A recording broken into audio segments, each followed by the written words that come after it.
If tech had a rough week, Tesla had a horrible one, with its worst one-day loss ever after it missed out on being included in the S&P 500. And then things got even worse when GM teamed up with its rival Nikola, taking a $2 billion stake in the company. Welcome now, Ross Gerber. He's president and CEO of Gerber Kawasaki, which owns a slew of Tesla stock. So you're a Tesla bull. Did it shake your confidence at all as you saw that come down 26% from the peak this week?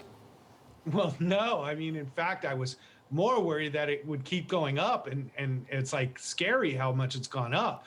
So to see a pullback of 25-30% after a 500% run up, that's pretty normal.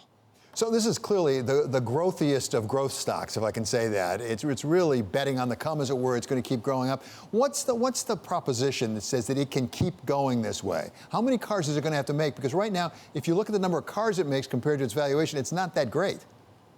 Well, yeah, unfortunately, we're investing for the future, and not the past, because you're absolutely right. But I think what we're looking at is the fact that the entire infrastructure for the automotive industry is changing from gas to electric, and Tesla's leading the way. And Tesla is so far ahead of its competitors that it's going to take years for anybody to even develop a vehicle they can scale to compete. But what it is that consumers want electric vehicles, and consumers want Teslas, and they're sold out every day of the Teslas they have. And so when you extrapolate out opening up a gigafactory in Berlin and also in Austin, as well as the China factory now coming on fully online, their ability is to actually double production in the next 2 years and then double it again in 2 more. So there are no car companies in the world that are even growing, let alone doubling production. And Tesla's a technology company. They're developing full self-driving, and also it's a solar and energy company. And the battery component of their business has enormous value as well. So Tesla isn't a car company. I think that's the mistake a lot of people make in valuing it. Is it a technology company? How much of the intellectual property does it own as opposed to license? Well, they own all their technology. In fact, they build it all in-house. And when you walk into the Tesla factory, actually, the first thing you see isn't the factory. What you see is tons of people working on computers. So they're a software company first and foremost, and they built a connected car. And so, like, when you use the Tesla technology, you really understand that building a car is a very simple thing. We mastered that, 50 years ago. It's not about building cars. It's about building self-driving technology, building an incredibly safe car, and building an electric vehicle. Because right now I'm in California, and literally the whole state is covered in smoke, and we just cannot live this way. And electric vehicles is one of the ways we can help solve climate. So it has to be addressed. Ross, you've hit to a really important point.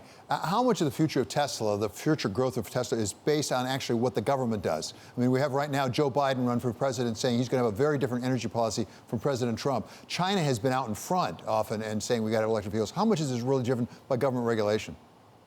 Well, I think that's a big part of it. Absolutely. And in fact, Tesla was started because the government wanted to invest in clean energy and lent them money to get started. And now, because of this enormous climate challenge and crisis we have, countries all over the world, except for the Trump administration, is full-fledged in trying to deal with that. And cars is the way. So China's decided to go all in on EV technology now, and is developing some of the most advanced EV cars that we're seeing to compete with Tesla.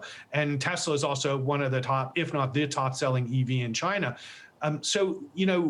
The United States policy will change dramatically under Biden, and it will be a huge benefit for Tesla and all of our green energy investments under Biden. But what Trump has shown is how much we need to change our policies so that we deal with climate, because we have no more time. How big can it get?